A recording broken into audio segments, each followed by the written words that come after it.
Kasi ang plano kasi guys is si Kat ang A1, A2. Dun sa mga gusto na yung medyo ni-intimidate pa sa language, A1, A2. And then sa ano na namin kayo ilalagay sa ano na native. May native din tayo sa SLE. Pagka nandun na yung level na okay, kaya ko na makapagsabayan dito. Yeah. And or kaya pwede din ano, at the same time, kumuha ka rin ng mga session sa native.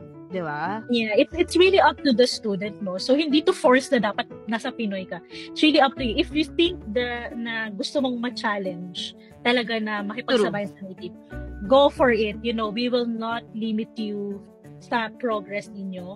Just go for it. I think MC is just like providing options for you kasi may mga naghahanap ng Pinoy tutor. And I know for myself, na napagkwentuhan na rin namin personally na may mga struggles din ako nung nagdiretsong native ako. So, I understand yung mga struggles na ganito.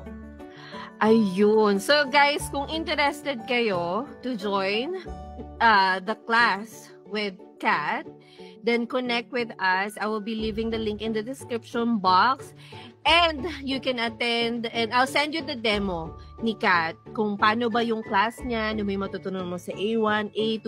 Pero thank you, Kat, for sharing your wisdom saka knowledge. And sana na-motivate yung iba, 'di ba? Na i-push talaga kasi kaya naman.